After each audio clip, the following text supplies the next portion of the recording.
ప్రియతి ప్రియమైన సహోదరి సహోదరులారా, దేవుని బిడ్డలారా, ఈ యొక్క రోజున ప్రభువైన దేవుడు మనందరినీ కూడా ఆయన యొక్క భూలోకానికి వచ్చినటువంటి సందర్భాన్ని జ్ఞాపకం పరుచుకొని లేఖనము ప్రకారం ఆయన మనతో మాట్లాడబోతూ ఉన్నాడు. లూకా సువార్త 4వ అధ్యాయము 16వ వచనం నుండి 30వ వచనం వరకు ఆయన స్పష్టంగా పలుకుతూ ఉన్నాడు. ఆయన యొక్క భూలోకానికి వచ్చినటువంటి ముఖ్య ఉద్దేశం ఏమిటి? అది లేఖనమే తెలియపరచింది. దేవుడు యేసు ప్రభువు తాను యెరూషలేము దేవాలయమునకు వచ్చి అక్కడ ప్రార్థన చేసుకుంటూ ఇదిగో ఆ యొక్క గ్రంథాన్ని తీసిన వెంటనే ఆయనకు వచ్చినటువంటి లేఖనము, యెషయా ప్రవక్త రాసినటువంటి లేఖనము ఆయనకు కనిపించి ఆయన చదువుతూ ఉన్నాడు. ఈ విధముగా, ప్రభు ఆత్మ నాపై ఉన్నది, పేదలకు సువార్తను బోధించుటకై ఆయన నన్ను అభిషేకించెను.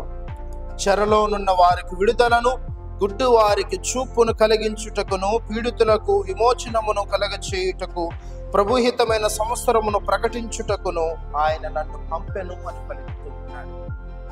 ప్రియ సహోదరి సహోదరులా, ఈ యొక్క వాక్యము మనము జాగ్రత్తగా ఆలకించిన ఎడల ప్రభువైన దేవుడి యొక్క భూలోకానికి వచ్చి మరి ముఖ్యముగా పేద సాధులకు అండగా నిలుస్తూ ఉన్నాడు అని, ఇదిగో పీడితులకు విమోచనాన్ని దయచేయటానికి, చెరలో మన అందరము కూడా బందీలుగా ఉంటూ ఉన్నటువంటి చెరలో నుండి దేవుడు విడుదల చేస్తానంటూ ఉన్నాడు.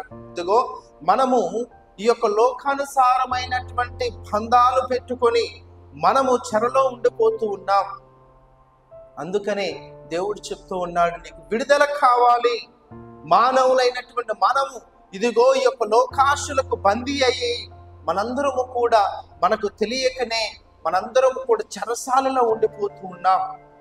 మన యొక్క ఆలోచనలు, మన యొక్క క్రియలు అన్నీ కూడాను మనము చేస్తూ ఉన్నటువంటి ఈ యొక్క పనులన్నీ కూడాను ఇదిగో మనం చెరలో ఉండిపోతూ ఉన్నాము. బయటికి రాలేకపోతూ ఉన్నాం, దేవుని తెలుసుకోలేకపోతూ ఉన్నాం, దేవుని రుచి చూడలేకపోతూ ఉన్నాం, దేవుని యొక్క అనుగ్రహాన్ని పొందలేకపోతూ ఉన్నాం, దేవుడిచ్చినటువంటి నిజమైనటువంటి స్వతంత్రాన్ని మనం పొందుకోలేకపోతూ ఉన్నాము అని దేవుడు చెప్తూ ఉన్నాడు. అందుకని దేవుడు ఈ యొక్క లోకానికి వచ్చి మనందరికీ కూడా ఆ స్వతంత్రాన్ని అనుగ్రహించటానికి దేవుడు ఈ యొక్క లోకానికి వచ్చాను అని పలుకుతూ ఉన్నాడు.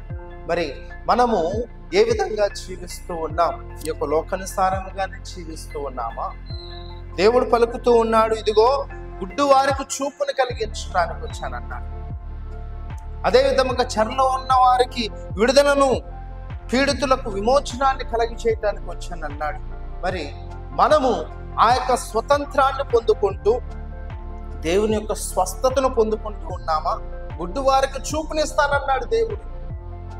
మరి అది మానవులకి మనకు అసాధ్యమైనది, కానీ దేవునికి అది అసాధ్యమైనది కాదు. దేవునికి సమస్తము సాధ్యమే. మరి దేవుడే ఆయన నోటి ద్వారా పలికినటువంటి మాట స్వస్థతను ఇవ్వటానికి వచ్చాను.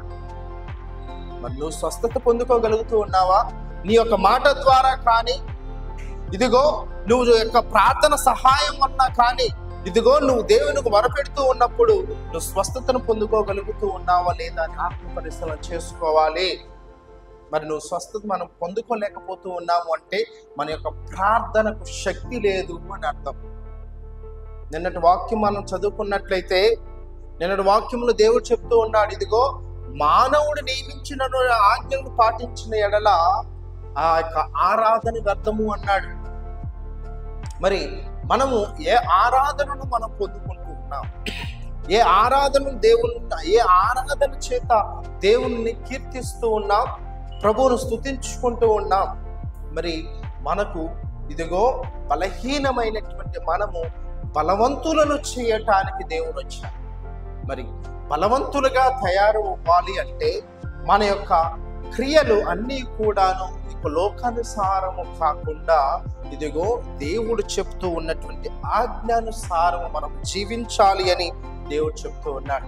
అదే విధముగా ఈ యొక్క మాటలు పలికినప్పుడు దేవుడు స్వస్థతని ఇస్తాడు అని, అదే విధముగా ఇదిగో మనందరము కూడా బందీలుగా ఉన్నటువంటి మనలకు విడుదలను దేవుడు దయచేస్తాను అని, చీకటి ప్రపంచంలో జీవిస్తూ ఉన్నటువంటి మనకు, చీకటి ఆలోచనలతో జీవిస్తూ ఉన్నటువంటి మనకు దేవుడు వెలుగును చూపిస్తాను, వెలుగు మార్గంలో మేము నడిపిస్తాను, పవిత్రాత్మను మీకు అనుగ్రహిస్తాను అని పలికినటువంటి దేవుని యొక్క మనం దూరం పెడుతూ అక్కడ ఆనాడు ప్రజలు కూడా అదే విధంగా ఆలోచించి వారు పలుకుతూ ఉన్నటువంటి మాటలు ఏమిటి అంటే, ఇతను యోసేపు కుమారుడే కదా, మరియమ్మ కుమారుడే కదా, మరి ఇతను ఎందుకని ఈ విధంగా మాట్లాడుతూ ఉన్నాడు, ఇతనికి పిచ్చి పట్టినదా ఏమి అన్నట్లుగా వారు మాట్లాడుతూ ఉన్నారు.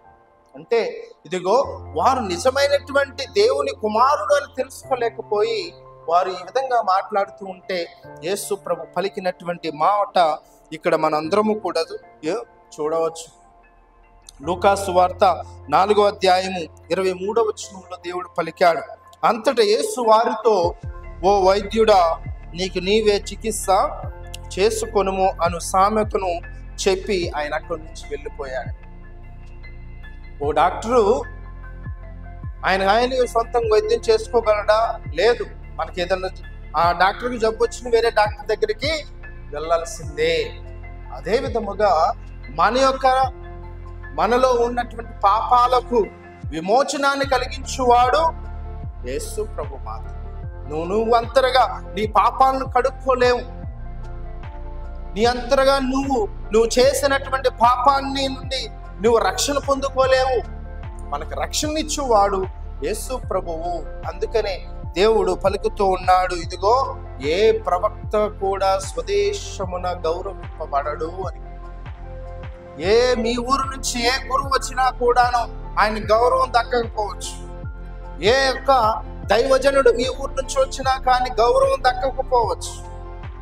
కానీ మనము ఆ యొక్క గురువు వేరే ప్రాంతానికి వెళ్ళినప్పుడు ఆయన చేస్తూ ఉన్నటువంటి దేవుని కార్యాలకు గాను దేవుడు స్తుతింపబడుతూ ఉన్నాడు. అదేవిధంగా గురువు గౌరవించబడుతూ ఉన్నాడు. అది మనం తెలుసుకోవాలి. మనము ఏ విధముగా దేవుడి యొక్క లోకానికి వచ్చాడో మనం చూస్తూ ఉన్నాం. ఎందుకొరకు వచ్చాడో, దేవుని యొక్క కార్యం ఏమిటో మనం తెలుసుకున్నాము. అదే విధముగా మనము కూడా ఈ రోజున మారు మనస్సు పొందుకొని ఈ యొక్క దేవుని యొక్క ఆజ్ఞానుసారము మనము లోబడి జీవించిన ఎడల దేవుడు పలుకుతూ ఉన్నాడు, ఇదిగో మనకు విడుదల లభించును, స్వస్థత లభించును అని దేవుడు పలుకుతూ ఉన్నాడు. మరి నువ్వు స్వస్థత పొందుకొని మన యొక్క పాపాల నుండి విడుదల పొందుకొని పరలోక రాజ్యాన్ని పొందుకునేటువంటి శక్తిని, సామర్థ్యాన్ని మనం పొందుకునేటువంటి బిడ్డలుగా మనం ఉండాలి అంటే, మన యొక్క ప్రార్థన వ్యర్థము కాకుండా ఉండాలి అంటే దేవుని యొక్క ఆజ్ఞను మనం పాటించాలి. దేవుణ్ణి ముందుగా విశ్వసించి ఆయన ఆజ్ఞానుసారము మనం జీవించిన ఎడల పరలోక రాజ్యము మన సొంతం అవుతుంది. కావున మనందరము కూడా పరలోకానికి చెందినటువంటి బిడ్డలు అని తెలుసుకొని, మన యొక్క ప్రయాణము పరలోకం వైపు అని తెలుసుకొని, మన అందరము కూడా పరలోకము వైపు నడిపింపబడేటువంటి బిడ్డలుగా ఉండాలని ప్రార్థన చేసుకున్నాం. పితా, పుత్ర, పవిత్రాత్మ నామమున ఆమేన్.